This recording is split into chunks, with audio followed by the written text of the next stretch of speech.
When the high school program was started in Dover Public Schools in 1883, it was located in the only existing school building in town. The site consists of an old wooden structure built in 1871 and a brick addition which was constructed in 1882. That brick addition still stands in 2006 as the easternmost wing of the North Side Apartments. The first high school graduation in Dover's history took place in June 1885 when 11 students completed the two-year high school curriculum. Graduation ceremonies were held in the Baker Opera House. The next class of graduates was not until 1891. And there's that first high school building. The brick section on the right still stands there exactly where it is in that photograph. The wooden structure was moved when they added the center and the western wing to that building. It was moved to the rear and eventually demolished. A bumper, your brother sent me this card from Colorado.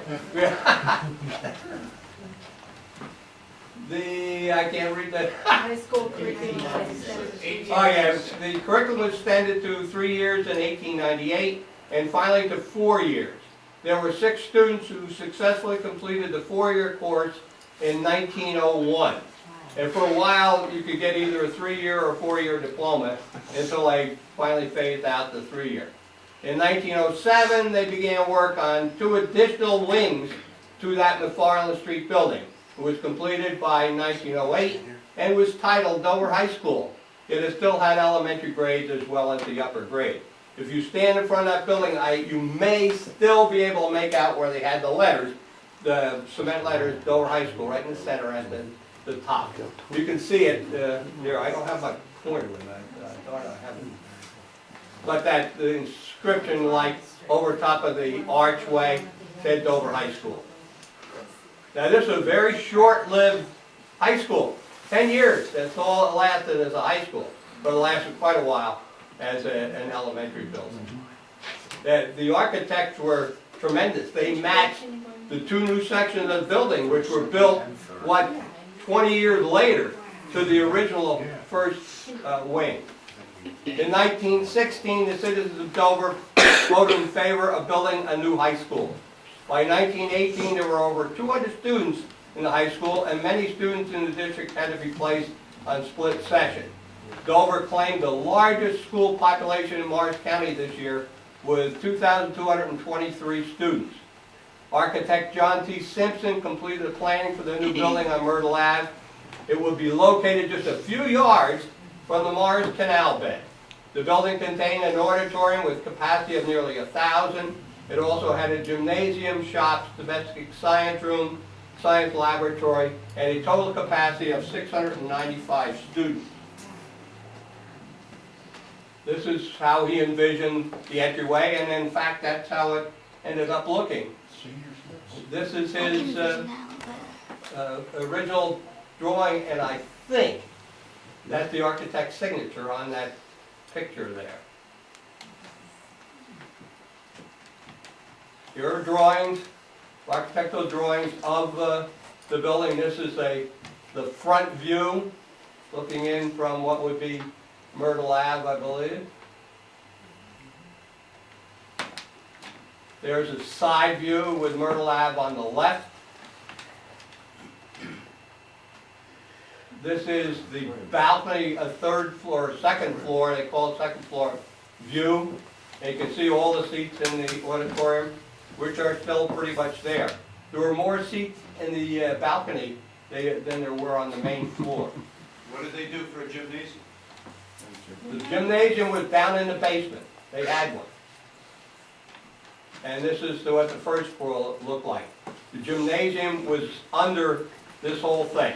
It was underneath the auditorium and underneath the entryway in the front. This is a photo taken 1924, 25, something like that. The building opened in the fall of 1919. Now those windows are still there. They were always a pain in the neck. And I can imagine it must be awful now, they swing out their metal windows. And it's a good way of distinguishing the old from the new section of the building. Many of the trees were planted by students there, by the way. The high school Read the screen. enrollment in the 1930s began to, oh, yeah, that was stupid. Began to increase rapidly with each grade averaging well above 100 students. Additional space was needed. A new addition to the high school was proposed by Superintendent Roswell Bowlby, approved and begun in 1936, relative to that poem that again, many students had to be placed on split session while the construction took place. The addition was ready for use in the fall of 1937. It contained a state-of-the-art gymnasium, plus many new classrooms and a large cafeteria study hall. Here are construction pictures. It's hard to make out the back of the building, but they had to rip off a lot of the rear of the building, which then faced the canal. It was still a couple of years before they filled in that canal, or in the 1920s they filled it in, I guess.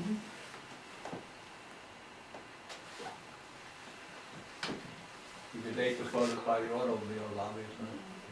And that's a pretty good picture showing, that's the, to the left of that picture there is the auditorium.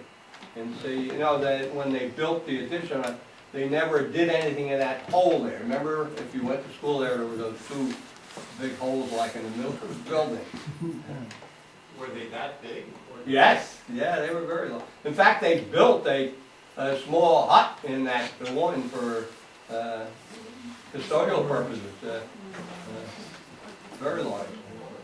All right, here's what it looked like when it was finished.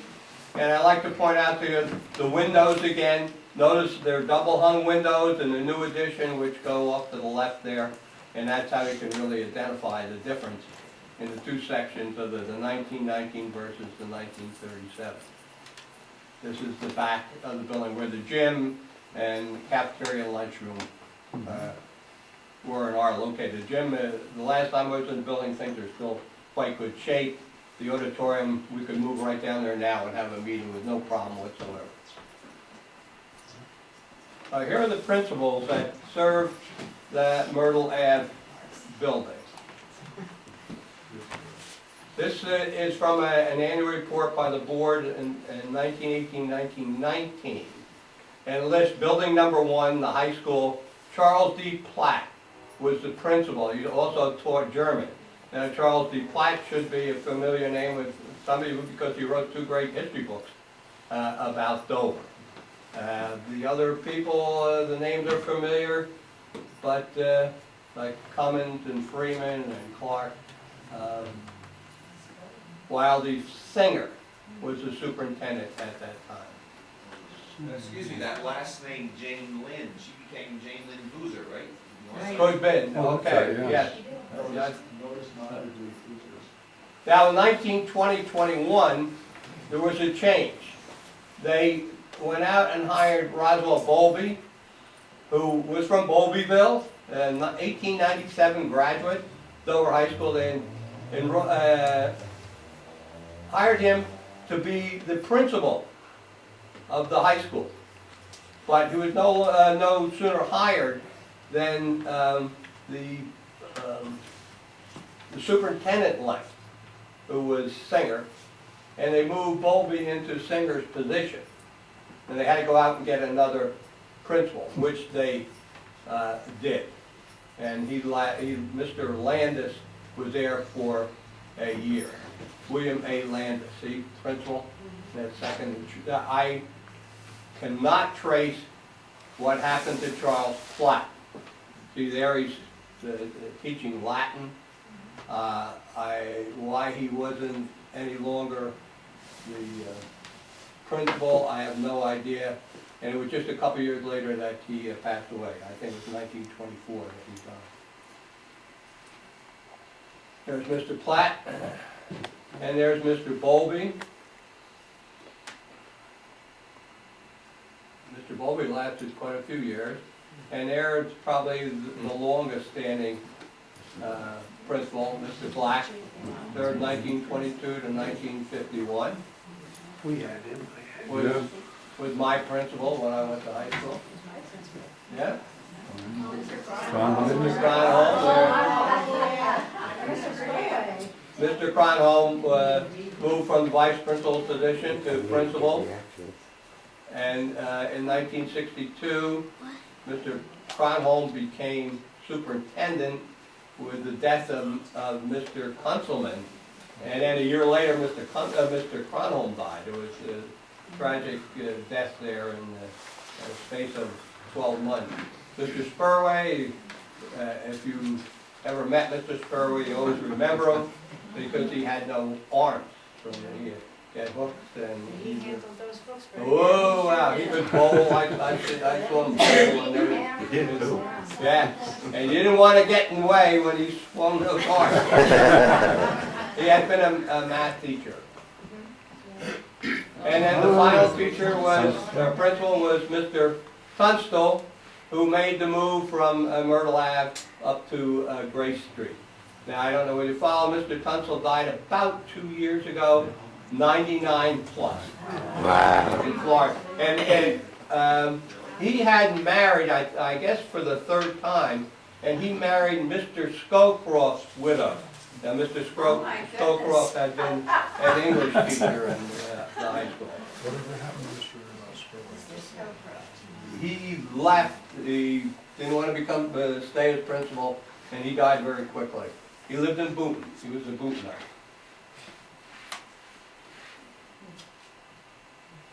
Okay, here's the first graduating class, 1919. Now look, what gets me is how sharp this stupid picture is. It's an original from 1919, and this is what they did prior to yearbooks. They had a yearbook in 1917, the first one. They didn't have another until 1925. And this is the kind of thing they did. Of course, what started to happen, they started to get bigger and bigger classics and get a great picture on it. There are two faces here that, let me see if I can move this just a tad there more. The second one down from the top on the right, if you look closely, maybe you get an idea who that was. Di Lorenzo. No. Nope. He was a mayor of Dover. Roach. No. Ed. Right, that's Willard. Willard Head. Wow. Wow. Yeah. Yeah. Now, I like the mini glasses too. now, over right in the center, on the left-hand side of the screen, the third up, the third down, that lady there was Cornelia Boyd, who everyone would shudder if you got her for English. So I don't know by sight any of the other members of that class, but believe it or not, here's their graduation program. 8 o'clock, did I say 8 o'clock or 3? I keep looking at the screen. 8 o'clock in the new high school auditorium. That was unusual. The class of 1918, in 1917, 1918, when they finished over in North Side School, I think they allowed them to graduate in the new auditorium. I think it was ready enough. But this was the first class that went through there. Their own flowers and all? Yeah, notice that. Yeah, their flower was a daisy. They had a motto, climb through the rocks, be rugged, and their colors were green and white. Well, my Dalrymple was a teacher in Who? Dalrymple. Oh, yeah. Yeah, there's a lot of familiar names there, but, you know, that children grew up here. Oh, here's a few familiar graduates, not too many.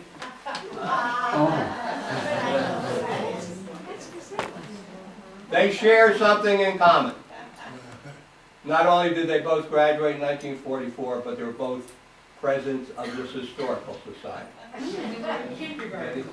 they went to kindergarten. That's Vivian Berg and Betty. Okay, Miss Toy, class of 1925.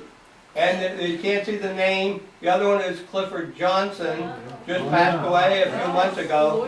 And you have to look at the maps that were given in his memory by his son on the staircase going upstairs. Miss Toy is still living. Yes. Yes, 99. She went to school with my mother. And Oh, when I yeah? got her for French, it was like, oh my God. Yeah. She always remembered you too. Oh, she sure did. Here's Dover's claim to fame, Jack McKinnon. Went on to play professional football with the San Diego Chargers. He was killed in a tragic accident after he had retired from playing. And he's in the San Diego Hall of Fame, one of their outstanding former players. Those are obviously two football trading cards.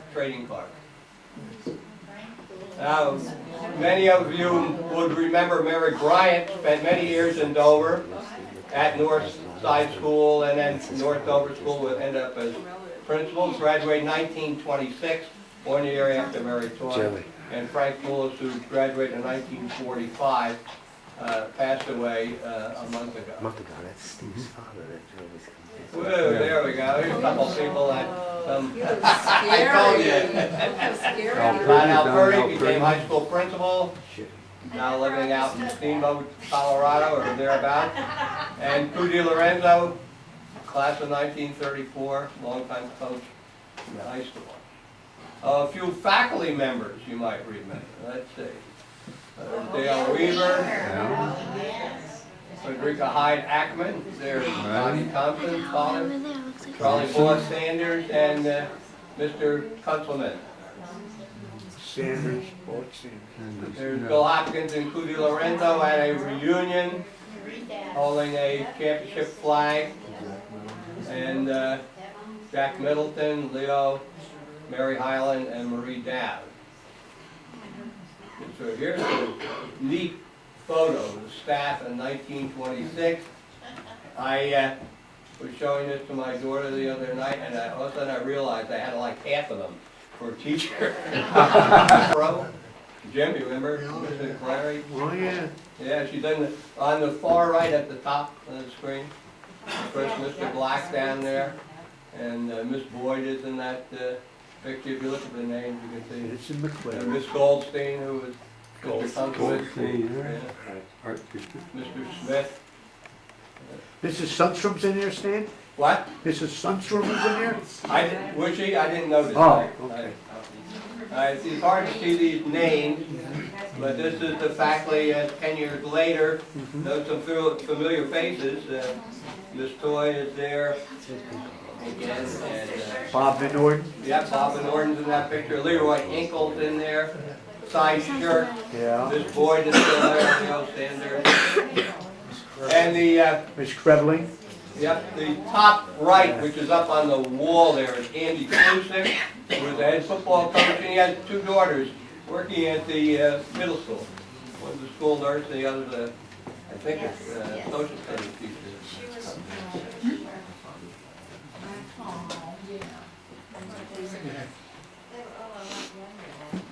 I took this picture in 1956 in the faculty room up on the second floor of the old high school.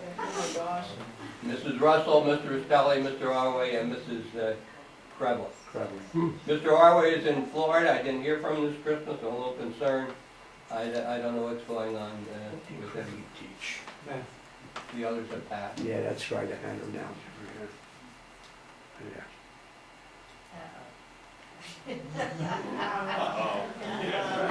Now, you might know that the source of these pictures primarily is from yearbooks, although I did save pictures. I took snapshots now and then.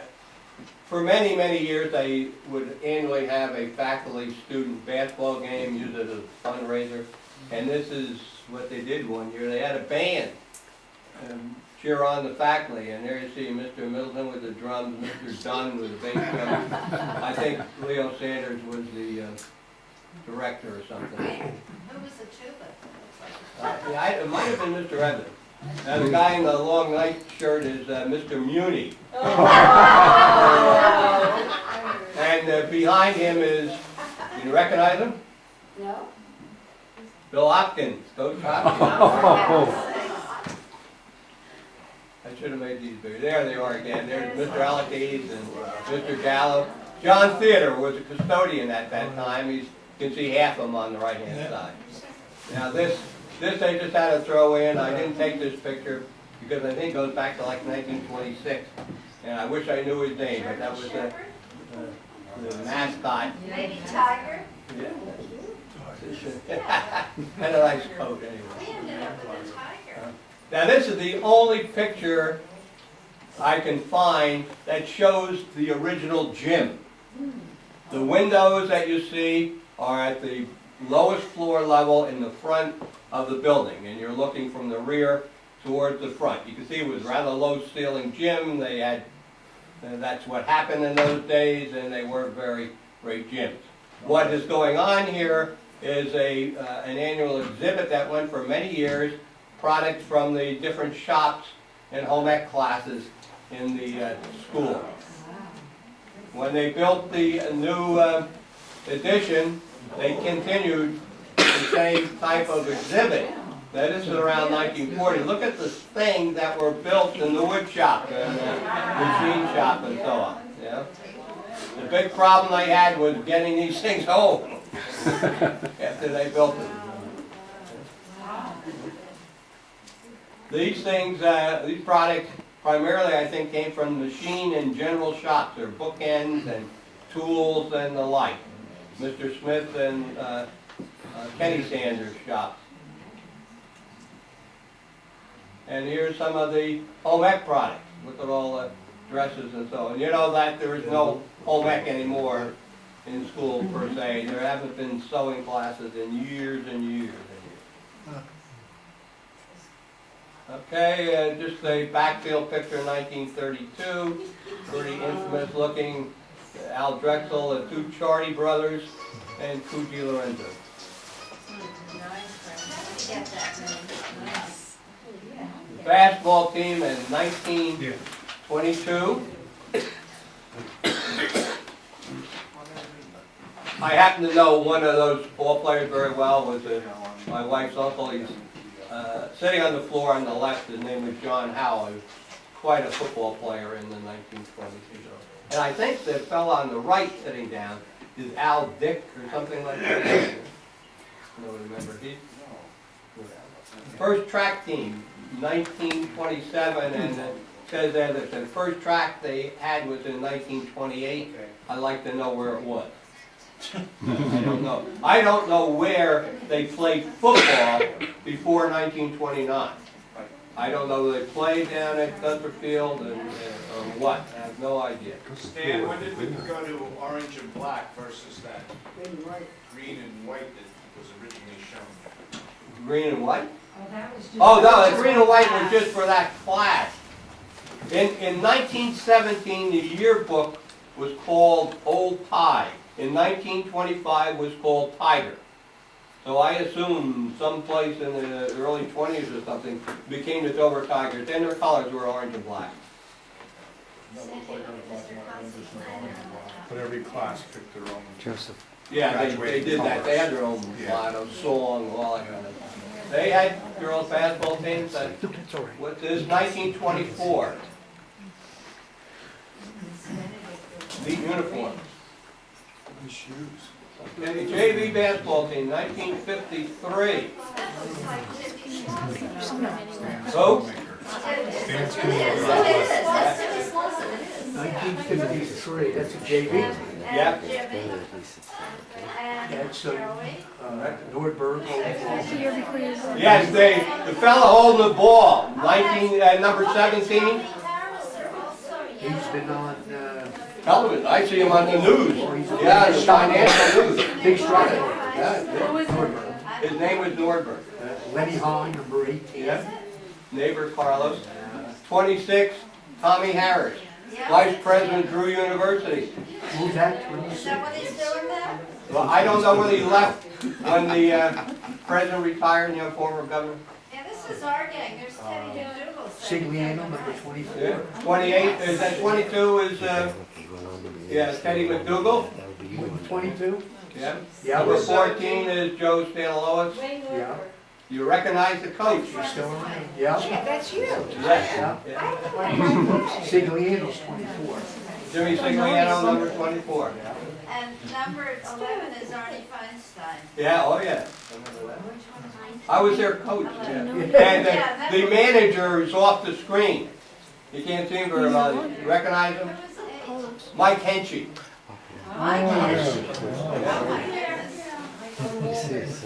First cross-country team, 1938. Dale Weaver.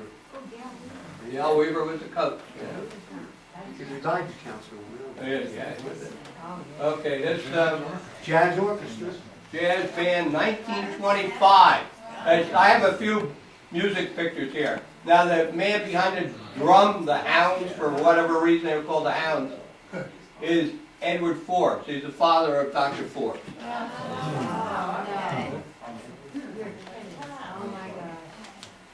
I have a pretty extensive collection of yearbooks, and I go through them frequently, and I think that this was the first band that had uniforms. You know, they had other orchestras and things like that, but I think this was in 1931. There's previous year, I got these kind of backwards. Now you might, the guy holding the drumsticks with the snare drum down on the ground, recognize who that is? I don't know what he was. John Zuccheri. Right. Zook. Is that right? Oh, yeah, he was a big time musician around for years and years. Yeah. You're one of the nations after. Not correct. Might have been an uncle. Here's the class of 52, Flavia. There you go. The, Marion. yeah, Marion and Marion. Mr. Avert directing the choir down there. Yep. Yeah. Look what happened to the band in 1964. Yay, yay, class of 64, yay! A little bit bigger. This is a 1951 picture. I'm not so sure that these are high school kids.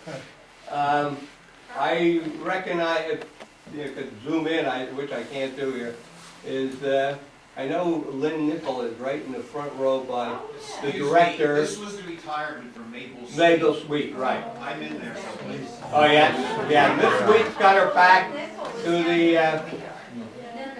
camera. Bitsy is younger. Got a, Lynn is older, Bitsy is younger. when did Lynn Nichols graduate? 56. 56? Yeah. Steve. Okay, so this is, We were in 7th grade Yep. in this year. yeah, but it's at the high school, isn't it? Yes, it Yeah. was 6th, 7th, and 8th grade courses from all the elementary schools. Yeah. Pretty good. Sang The Spacious Firmament on High from Miss Sweet. Jack, where are you? All right, here's a boys choir, 1930. George, are you there? Yeah. Look at the far right second row. Look at the hair. Robert Meeker. Oh, Bob Meeker. Bob Meeker did a lot of historical studies in town. He wrote a very good Godfather. book. Now there's John Zuccheri. It would be next to him. To Bob Meeker's They all right. got their submachine guns in their pockets. Yeah. And that's Mabel Sweet up there. That's the director. Now we saw her in 51. There she is 21 years before. She didn't change in that 21-year period. She was quite the lady. Miss Sweet. Yeah. Although a school newspaper had been published in 1917, the Clarion it was called, the first issue of Student Prints was not published until November 25th, 1934. This is obvious, not the first one. The editor was Norman Bassett. Who's that And there- lady? Who's that lady? That's Mrs. Miller, Dorothy Miller, who was the secretary in the guidance office for years. She moved from the old building, well, this is not in the old, in the Myrtle Lab. This is up in, but she served in the Myrtle Lab building first. Keith Love, Oh, my 1960. God. Bumper, you're in that. You and I should. Yeah, I see Bumper bumpers Oh, right there my on the left, Oh, I love it. I see, What was Mary? I see Wayne Schiffner in the middle there, I see, Eric. Steve Richard, no, Steve Richards in the yeah. middle. Oh, is Mary that, Ann Nichols down on the that's floor. my Yeah. sister. Where? On the top Yeah, row, why 1, was 2, it sort of 3. Joan Detweiler. Yeah, Danny O'Delvey. Oh, wow. That's my Andy sister. Lorenzo at the top. Yeah. Yeah, Yeah. Andy Lorenzo, John Detweiler. Oh, my God. Oh, look at this, what a great picture. Duncan Benson, Smith. Benson Cone. I remember. That's right, Benson Cone. Oh, You know, one of the yeah. scary things, I taught quite a few of these people how to drive. Yeah. Oh, there's There's She's Joan right, Menden. right. You know, Joan Menden's in the middle. She's a doctor. Oh, yeah. Insurance rates on Now, and the ones that are seated in chairs at the front, the third from the right is Bill Rumsey, Yeah. who I understand has a major church in Hilton Head, a Presbyterian minister. Oh, yeah? I taught him how to drive. And the third one from the left, anyone recognize it? Everett Lucas, at West Point? No, I don't think so. Okay, and you wouldn't recognize him. There's a freshman football squad in 1963. Oh, Right in the middle are Jack Pawichko and Bobby Miller. They were pretty good athletes at that time. Yeah. Preston Blackburn is on the left, sitting down.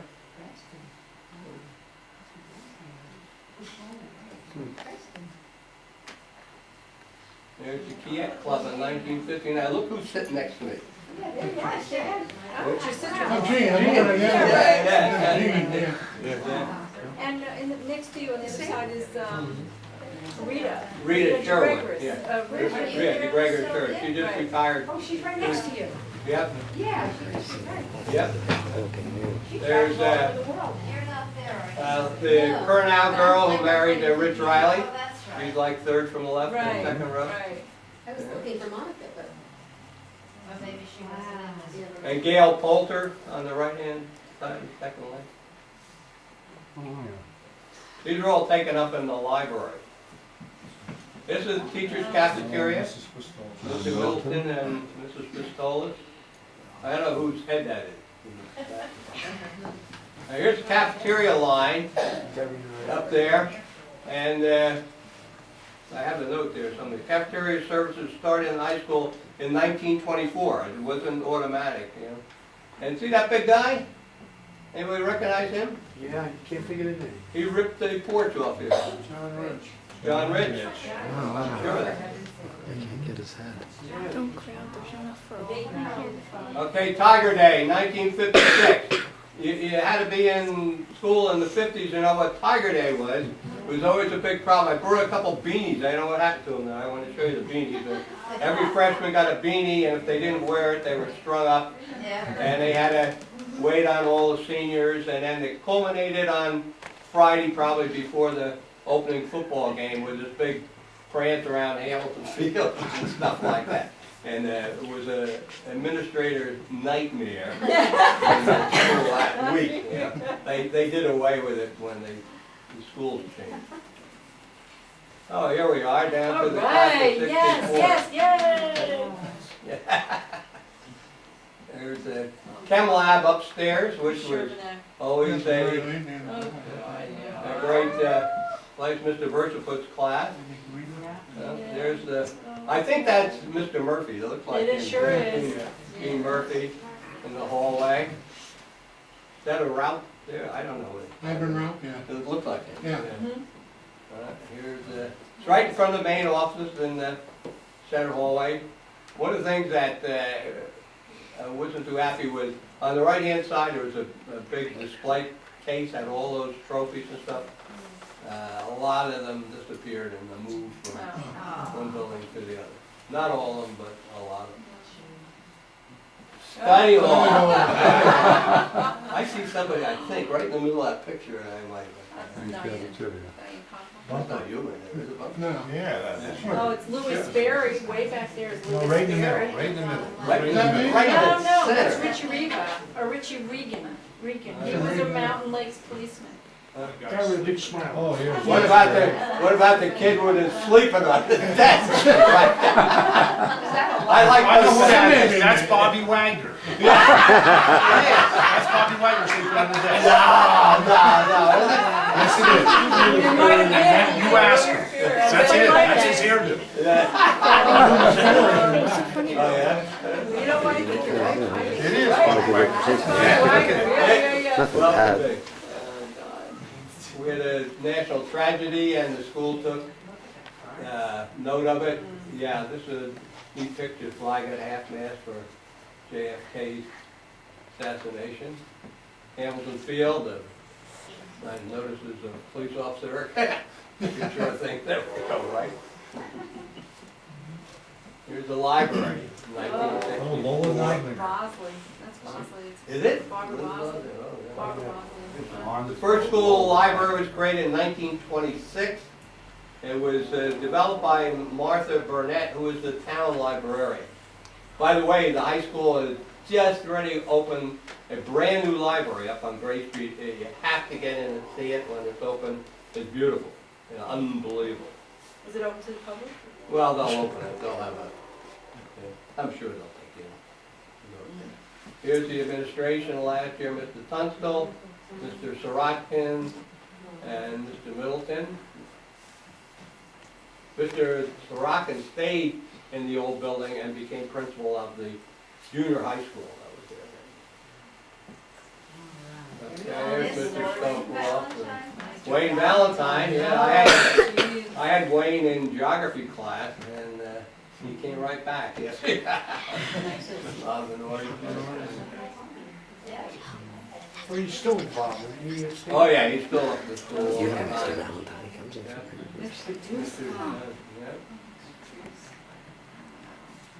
Mr. Farman, I see him once in a while around town. I haven't seen him in a while.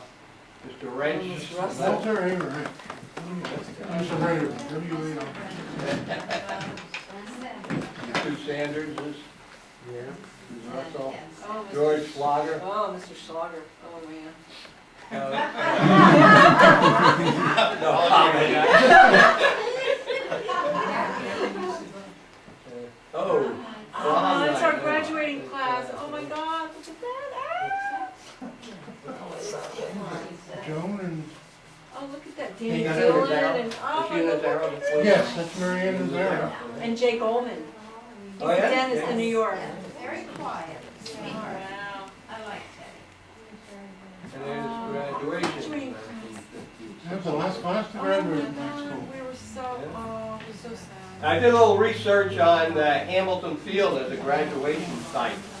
It's been a little bit controversial because everybody loves it down there, except the administration, because it's a nightmare when it rains and you have to do it something. When the high school was in Myrtle Ave, they had as backup the gym, which they used. And they started graduation exercises at Hamilton Field in 1947. Big advantage, a lot more people could come. And in 1967, 3 years after it moved up to Gray Street, they stopped it because it was just so expensive. They had to hire moving vans to get the chairs and everything else down there. And we tried one back in the 80s, and we lost the grand piano because we had the Thunder Light storm. Nobody else, your brother, I went this. It's all right. Yeah, there's a convention program. I know. And there's the list of graduates. See your name on there? We're there, we're there. I'm behind the chandelier. Yeah, I now realize I don't know what Her the name focus is is. Teresa Ann, and she always went by Ann, it says Morgan Teresa. In September 1964, the new high school on Gray Street opened as Dover Senior High School, grades 10, 11, and 12. Myrtle Ave became a junior high until 1968, when the 9th grade moved up to the new building. And then the old school remained a middle school until June 1982. Grade 7 and 8 students were moved into the Eastover School, and the Myrtle Ave building was sold to Joe Cooper. For 47 years of existence at the high school in Dover, diplomas were awarded to over 6,500 students at Myrtle Ave. The largest class to graduate was in the final year, class of 1964, 274, one of the largest ever in Dover High School. This was also last year that Randolph Township students attended Dover High. Over the years of its existence, students from Jefferson, Rockaway Township, Lake Apacon, Denville, Hanover Park, Mine Hill, and Victory Gardens also went to the Myrtle Ave School. The class of 1919 had 44 graduates. The first class to surpass 100 students was in 1933. That's when they started thinking about the addition, with 118 graduates. The first class to surpass 200 was the class of 1960, with 262 graduates.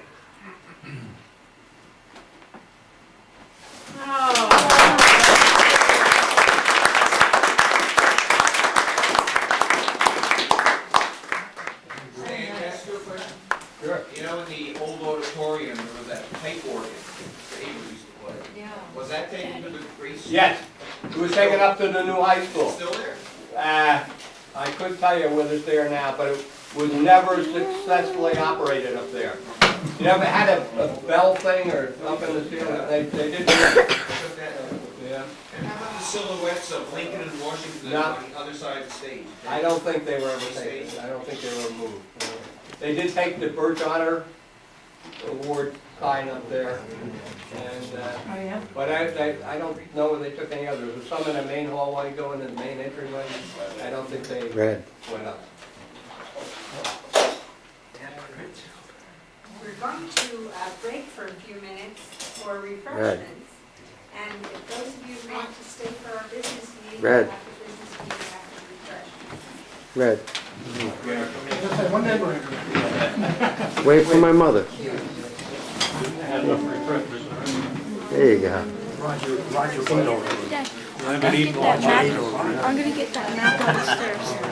What do you mean get it? They have them available? Yeah, that's what he said during the presentation. No, but look at it. They're giving them away. Giving them what? Make sure. Stop videoing.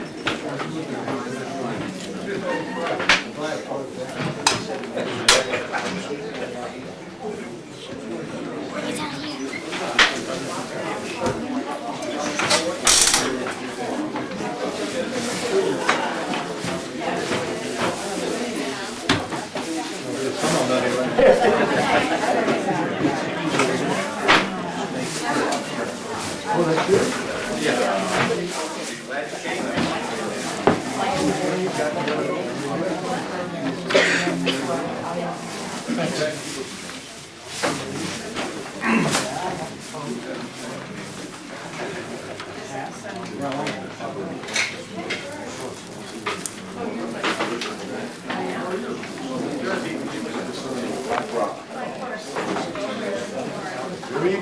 Yeah.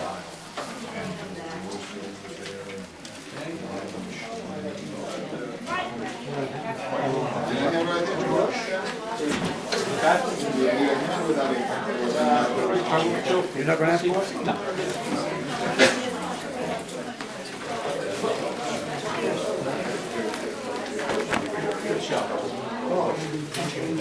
Yeah, yeah. So you get some here, huh? Nice on the top.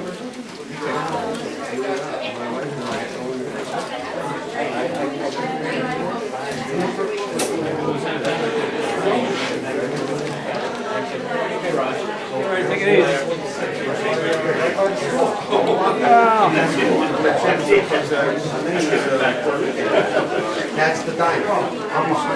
These are Back in the other day. But that little convenience store?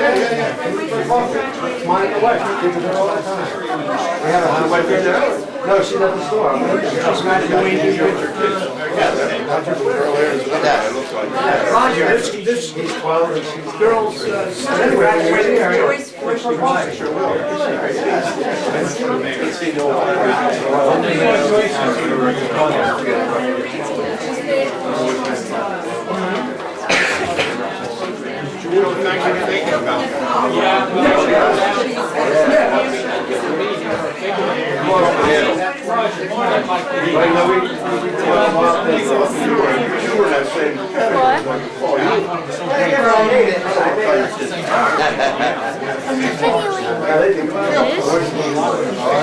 Daddy.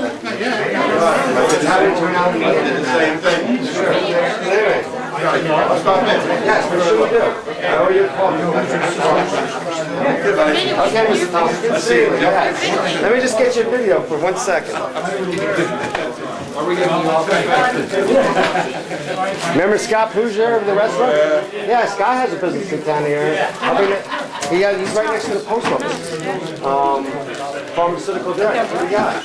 If you ever need to drop in, because they're devoting a game on the Ovider for him on football in September because he finished second in the nation. So I always see Scott. Oh, yeah. Doug's older, right? No, Scott's the oldest. believe it or Scott's not. older? Yes, Scott's the oldest. What was the cargo?